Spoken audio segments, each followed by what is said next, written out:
The snow fell in thick, silent flakes, clinging to the chrome trim of the diner and blurring the neon sign that bled the word "open" into the Christmas Eve twilight. It was a snow that muffled the world, that promised quiet and stillness, but inside the man's chest, a different kind of storm churned. He sat in the last booth, the one with its back to the wall and a perfect, unobstructed view of the single entrance and the two exits. Habit. His name was Min, and habit was the armor he wore over his skin. The red vinyl of the seat was cracked and cold, a stark contrast to the warmth of the coffee mug he held between his palms. He didn't drink it. He simply used it as an anchor, a small point of heat in the vast, refrigerated landscape of his life. The organization had insisted on this. A blind date. A performance of normalcy to appease certain partners. They wanted to see a man, not a weapon.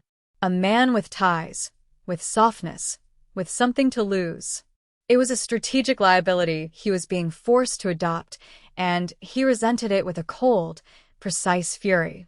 He had scanned the file on the woman, Imani, age 23, caregiver to her nephew, address in a part of the city he wouldn't drive through without 2 cars. The agency that arranged these things was discreet, catering to men who paid for the illusion of a life they could never actually have. She was being paid to sit here with him for 2 hours. A simple transaction. He understood transactions. They were clean, predictable. Unlike the swirling snow, unlike the saccharine Christmas music leaking from the diner's speakers, and unlike the hollow ache in his own ribs that always grew louder this time of year.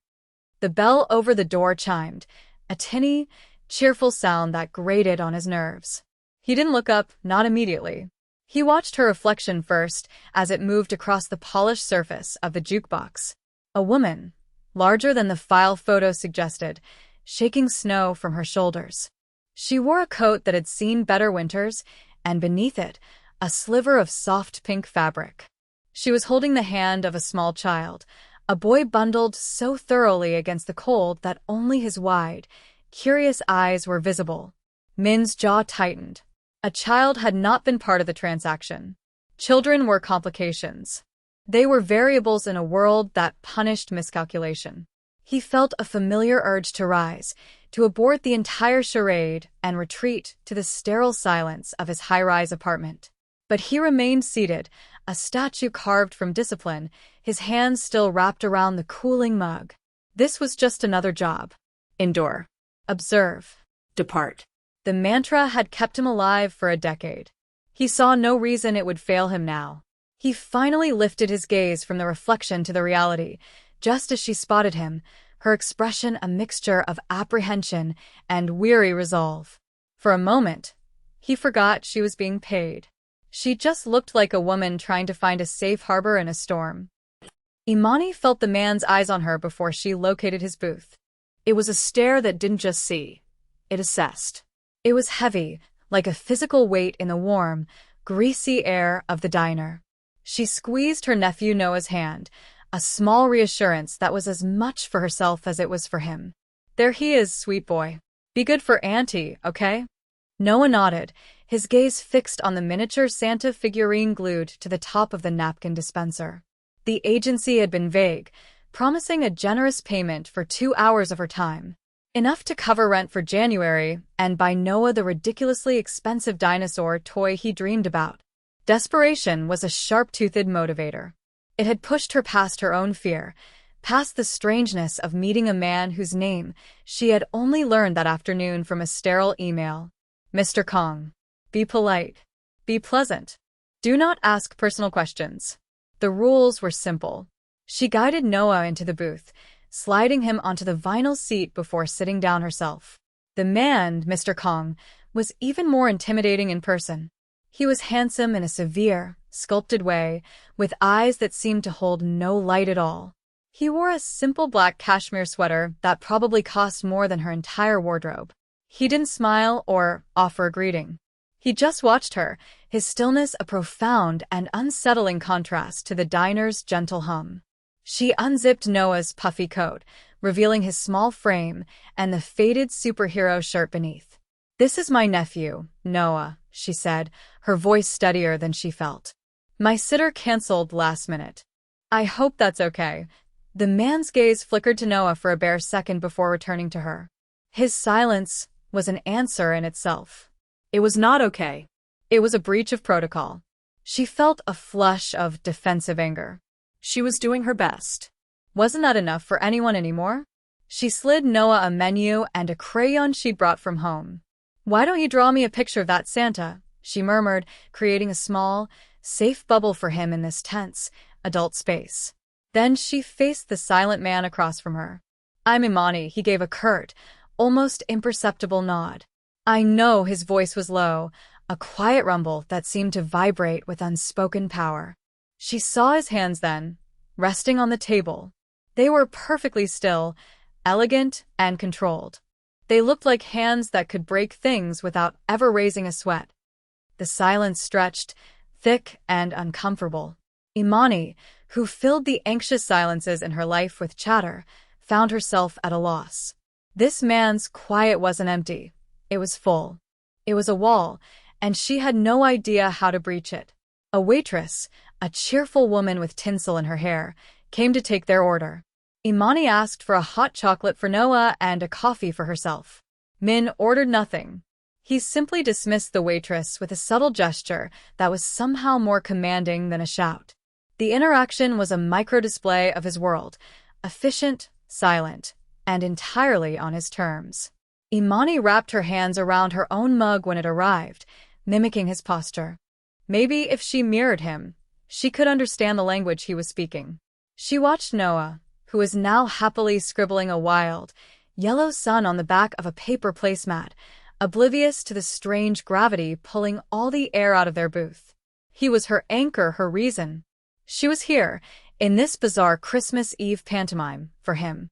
She looked back at Min, whose gaze had drifted towards the window, to the endlessly falling snow. His profile was sharp against the frosted glass, and for the first time, she saw something beyond the coldness. It was a profound loneliness, a desolation so deep it seemed to suck the warmth from the air around him. It was a look she recognized. She saw it in the mirror sometimes, in the exhausted hours after Noah was asleep and the apartment was too quiet. The recognition was a small, unsettling spark of connection. The diner's radio, which had been murmuring a series of upbeat holiday tunes, transitioned into a new song. A children's choir began to sing Silent Night. The melody was pure, clear, and achingly sweet. It filled the small space, a sound of uncomplicated innocence. Imani loved this carol. It reminded her of her mother, of Christmases that felt safe and whole. She glanced at Min, expecting him to be impassive, but his armor had cracked. His jaw was clenched so tightly a muscle jumped along his cheek. His gaze was fixed on nothing, on a point somewhere in the distant past that was suddenly playing out behind his eyes. He was no longer in the diner. He was somewhere else, somewhere cold and painful. Then, the unthinkable happened. A single tear escaped his eye. It traced a silent, glistening path down his cheek. He didn't move to wipe it away. It was as if he was so unused to the sensation, so disconnected from his own grief, that he didn't even recognize it as his own. He turned his head sharply toward the window, a reflexive attempt to hide the breach, his body rigid with shame and fury at his own weakness. The moment was so intensely private that Imani felt like an intruder. Her first instinct was to look away, to grant him the dignity of her ignorance. But something held her. The raw, unguarded pain on his face was too human to ignore. It cut through the intimidation, the wealth, the silent threat he projected. In that instant, he wasn't a powerful man. He was just a man who was hurting, on a night when the whole world was pretending to be joyful. Her own exhaustion, her own quiet struggles, resonated with that single, silent tear. She knew what it was to hold it all together until a sound or a smell broke you apart. Without thinking, without calculating, she leaned forward slightly, her voice barely a whisper, soft enough not to startle him but firm enough to be heard over the choir. "Don't cry," she said, the words simple, direct. "It's okay. You can borrow me as your girlfriend for the night." It wasn't a flirtation. It wasn't a joke. It was an offering. A strange, clumsy, but deeply sincere extension of comfort from one lonely person to another. A promise that for the next hour or so, he didn't have to be completely alone in his grief. Min flinched, as if her words had been a physical strike. He turned back from the window, his eyes dark with a complex storm of emotions, shock, anger, and a flicker of something so raw and vulnerable it was almost unbearable to witness. The tear was gone, erased with a swift, angry movement of his thumb. His control slammed back into place, the mask of cold indifference settling over his features, but the crack remained. She had seen behind it. He stared at her, his mind racing to categorize her response. Pity? Manipulation? A clumsy attempt to fulfill the terms of their transaction? He couldn't process the simple, unadorned sincerity in her expression. Kindness, without an angle, was a foreign language in his world. In his experience, warmth was a weapon, a tool used to find a weakness. Yet, her eyes held no artifice. They were just kind. And tired. So, very tired. His first instinct was to reassert control, to reduce this messy, emotional moment back into the clean lines of a business deal. He reached inside his jacket and pulled out a thick, white envelope, sliding it across the slick surface of the table. It landed softly next to the salt shaker. It contained 10 times the agreed-upon amount. "For your trouble," he said, his voice flat and devoid of emotion. It was his default solution: money. Money built walls. Money bought silence. Money erased complications. Imani looked down at the envelope, then back up at his face. She saw the wall he was rebuilding, brick by painful brick. She felt a surge of something hot and protective, not just for herself, but for the broken man he was trying so desperately to hide. She placed her hand on the envelope and slowly, deliberately, pushed it back across the table toward him.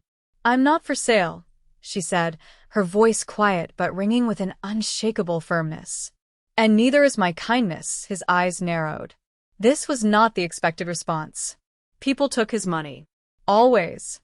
"The deal was for a date," she continued, holding his gaze. "To sit here and have a conversation. This is a date. So, let's just be here."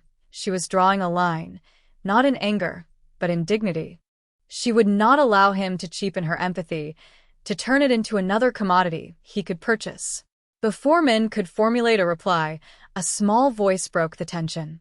"Why were you sad?" Noah had looked up from his drawing, his crayon poised over the paper. He was looking directly at Min, his expression one of pure, unfiltered curiosity. Children have no concept of social armor. They see a thing and they name it.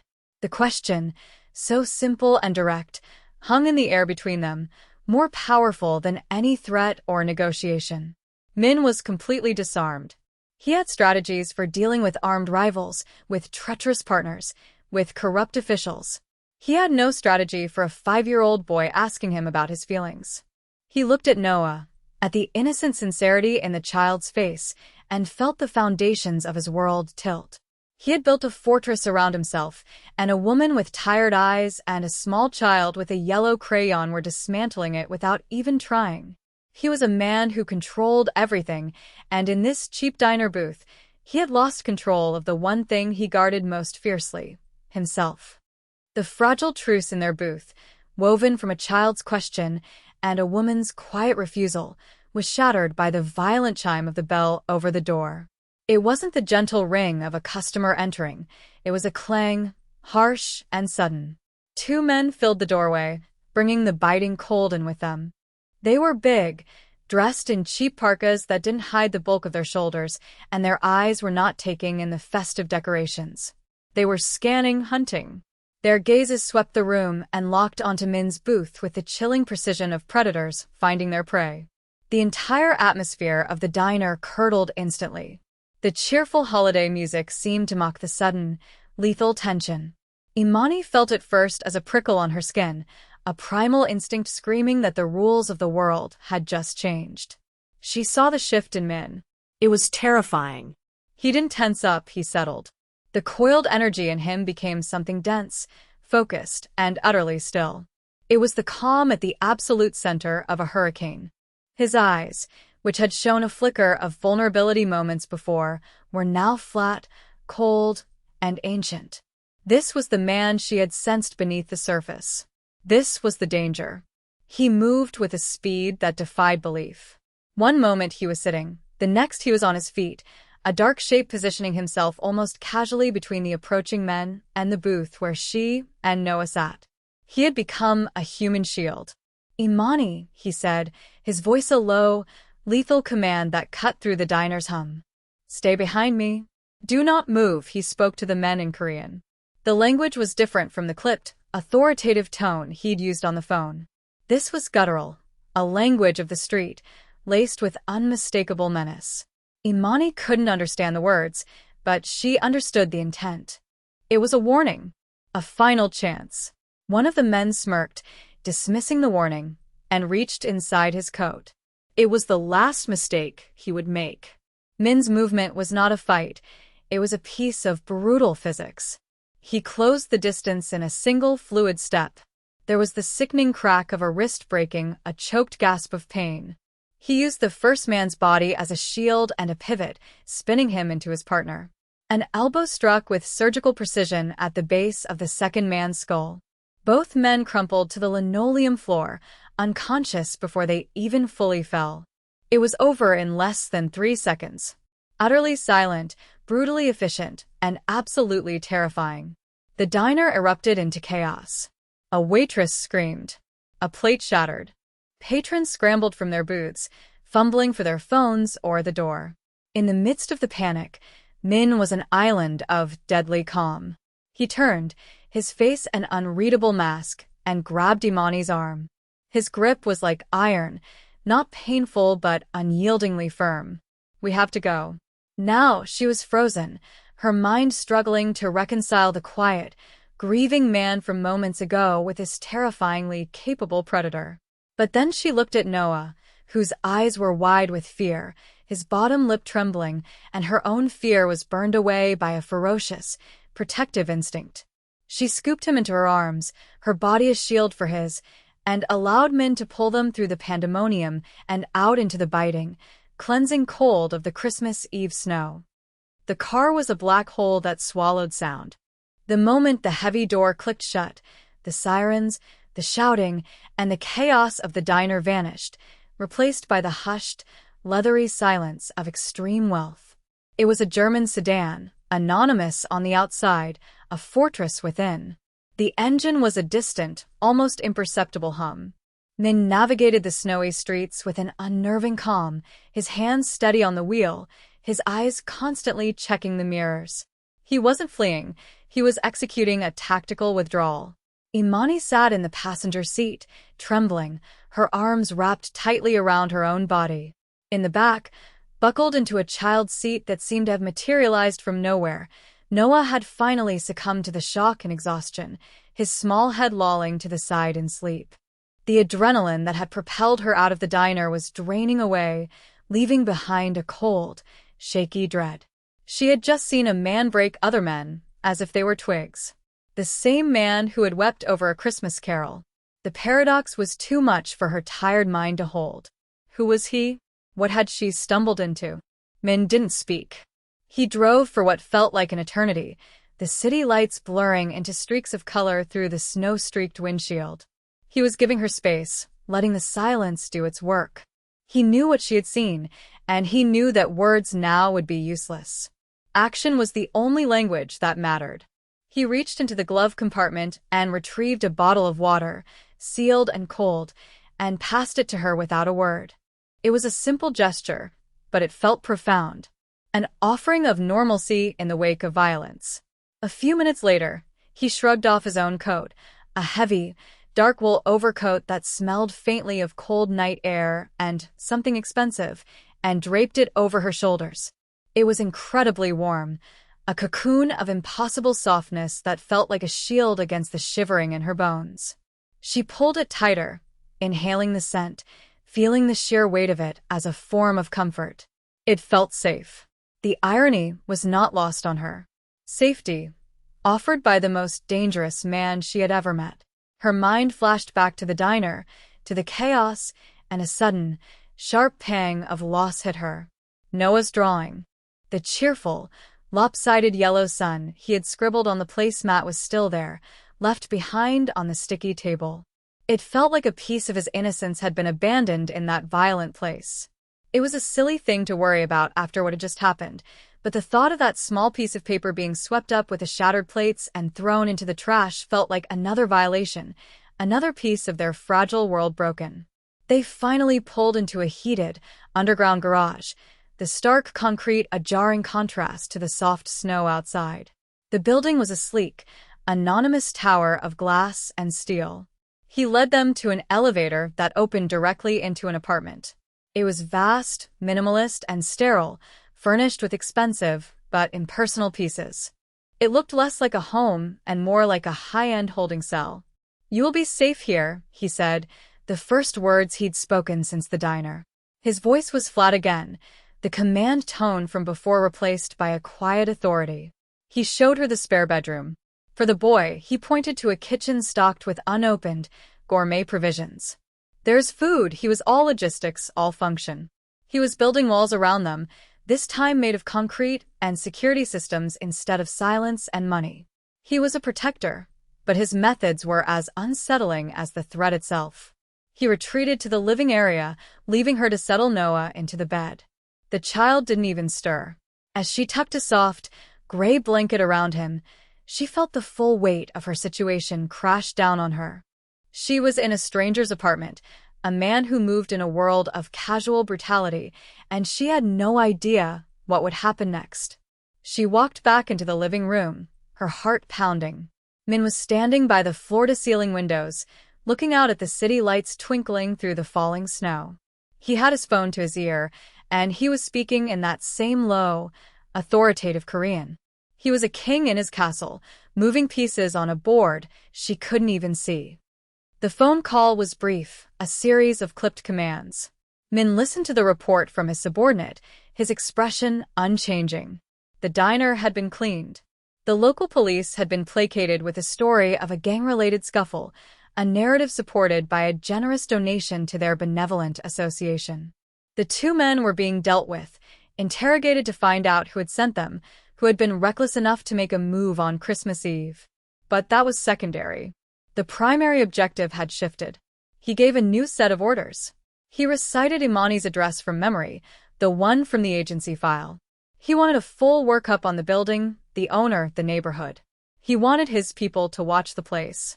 He had seen the worn look of her coat, the exhaustion etched around her eyes. He knew what kind of life was lived in apartments at that address.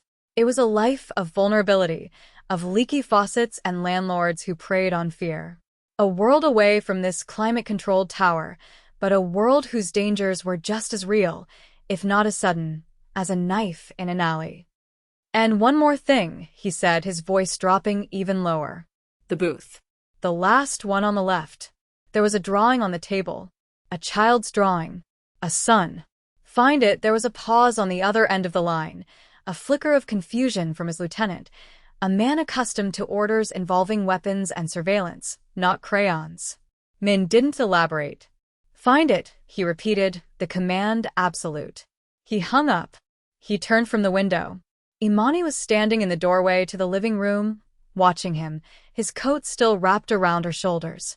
She looked small and lost in the vast, empty space. He felt a strange, unfamiliar emotion stir within him. It was not pity. It was responsibility. He had pulled her into a storm. The storm was his natural habitat, but it would destroy her. It was his duty, then, to steer her out of it, to deliver her to a shore she couldn't have reached on her own. This was a debt, a transaction of a different kind. Her uncalculated kindness in exchange for his calculated protection. It was the only way he could make sense of the warmth she had offered him, by translating it into the cold, hard currency of safety. He had spent his entire adult life taking things from people, their power, their territory, their lives. Now, for the first time, he felt an overwhelming compulsion to give something back. Not just money, but something real. A shield. A sanctuary. He walked over to the sleek, modern kitchen. He opened a cabinet and took out 2 mugs, his movements precise and silent. He filled a kettle with filtered water and set it to boil. He would make her tea. It was a small domestic act, so alien to his nature that it felt almost revolutionary. It was a beginning, a negotiation for a new kind of peace, in a war she didn't even know he was fighting for her. The next morning, sunlight streamed through the enormous windows, glinting off the pristine surfaces of the apartment. The snow had stopped, leaving the city draped in a blanket of clean, white silence. It felt like the world had been scrubbed clean. Imani had barely slept, dozing fitfully on the plush sofa, her ears attuned to every sound in the unfamiliar space. Noah was still asleep, a small, peaceful lump under the expensive gray duvet. The quiet was absolute, a stark contrast to the constant city hum and noisy neighbors of her own building. It was the kind of quiet that cost a great deal of money. She heard a soft click as the elevator door opened, and her body went rigid. Min stepped into the apartment. He was dressed in another impeccably tailored dark suit, but he looked tired, the skin around his eyes tight. He was carrying 2 large paper bags. He set them on the marble kitchen island without a word. One was filled with groceries, milk, eggs, fruit, a box of the sugary cereal he must have assumed a child would like. The other contained takeout boxes from a high-end bakery, the air filling with the warm, comforting scent of fresh pastries and coffee. He then reached into the inner pocket of his suit jacket and pulled something out. It was a piece of paper, the placemat from the diner. It was slightly crumpled and had a faint, greasy stain in one corner, but it was intact. Noah's lopsided, beaming yellow sun stared up at them. He held it out to her. Imani took it, her fingers brushing his for a fraction of a second. His skin was cold. She stared at the drawing, this small, insignificant scrap that he had sent his men back into a scene of violence to retrieve.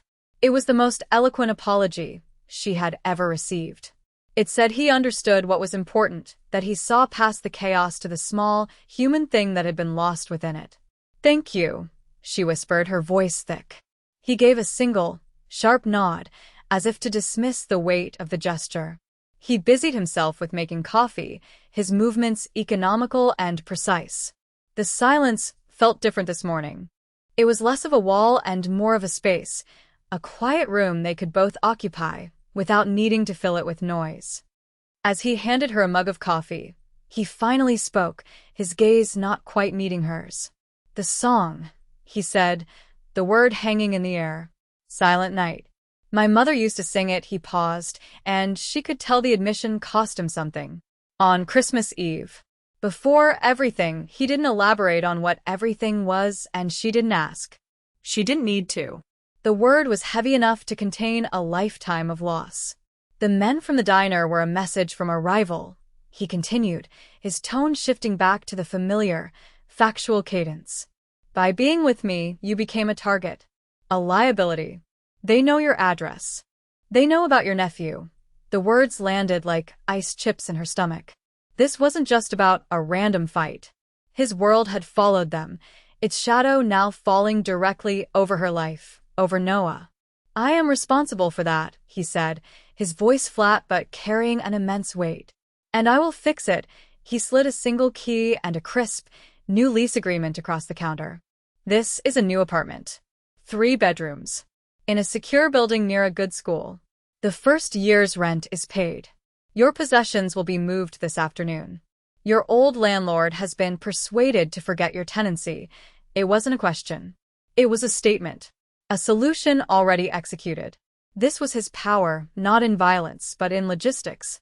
The sheer, overwhelming force of his resources. Imani looked at the key, then at him. The old, defensive pride flared up. This was charity, a gilded cage. But then she looked at the drawing in her hand, at the sleeping form of her nephew in the other room, and she saw it for what it was. It wasn't charity. It was a life raft. He wasn't giving her a gift. He was repaying a debt he felt he owed. He was offering her the only thing he truly possessed, safety. "You showed me a kindness I had forgotten existed," he said, his eyes finally meeting hers, and the desolation she'd seen in them before was still there, but now it had a crack of light in it. "Let me offer you safety in return. It's the only thing I have of value." She thought of her leaky roof, of the broken lock on her building's front door, of the fear she lived with every day as a young woman raising a child alone. She picked up the key. "Okay," she said. And in that single word, a new world began. 3 months later, the last of the city's snow had melted, giving way to the pale, determined green of early spring. The sunlight that filled Imani's new apartment was different. It was warm and hopeful, and it didn't have to fight its way through grimy, barred windows. It poured through clean, wide panes of glass that overlooked a small park where Noah now played after school. The apartment was filled with the scent of lemon polish and the sound of Noah's laughter as he chattered away about his day. Imani was at the kitchen table, a textbook on child psychology open in front of her. She had enrolled in a course at the local community college, the first step on a path she had long ago abandoned as an impossible dream. Everything was different now. The constant, grinding anxiety about money and safety had receded, leaving space for other things to grow: hope, ambition, peace. The foundation of this new life felt strange, built upon the bedrock of a violent night, but it was solid. It was real. The doorbell rang, a soft, pleasant chime. It was Min. He came by twice a week, always on the same days at the same time.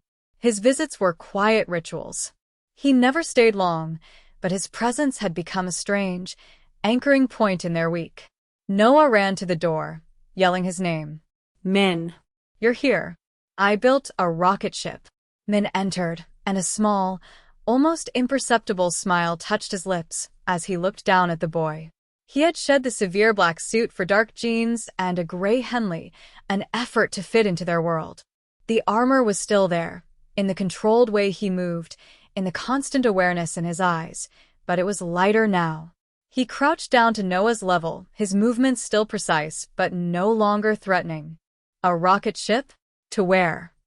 "To the moon," Noah declared, grabbing his hand and pulling him toward a magnificent, chaotic structure of cardboard boxes and duct tape in the middle of the living room.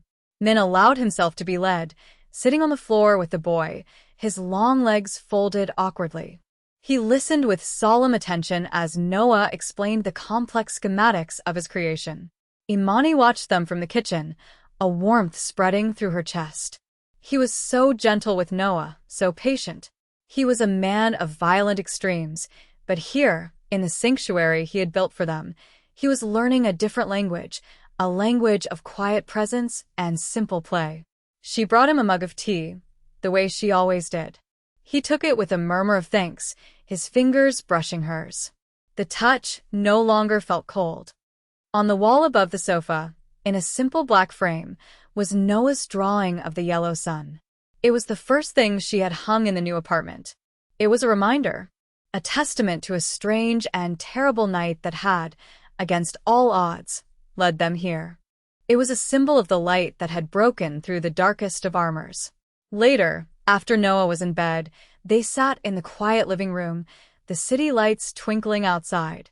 They didn't talk much, but the silence was comfortable now, a shared space. "The men from the diner," he said suddenly, looking out the window. "The organization that sent them is no longer a problem." He didn't elaborate. He didn't need to. He was still fighting wars in a world she would never see, but he was keeping that world from touching hers. He was a wall, but now he stood between her and the storm, not between her and himself. "Thank you, Min," she said softly. He turned to look at her, and for the first time, the light in his eyes seemed to come from within. "No," he said, his voice low and sincere. "Thank you, Imani." They were a strange, impossible constellation. A woman rebuilding her life, a child who saw no monsters, and a man learning to be something more than a weapon. The past was not erased, and the future was not without its shadows. But here, in this quiet, sunlit room, they had built something that felt like home. A family forged not by blood, but by a shared moment of grace on a cold Christmas Eve.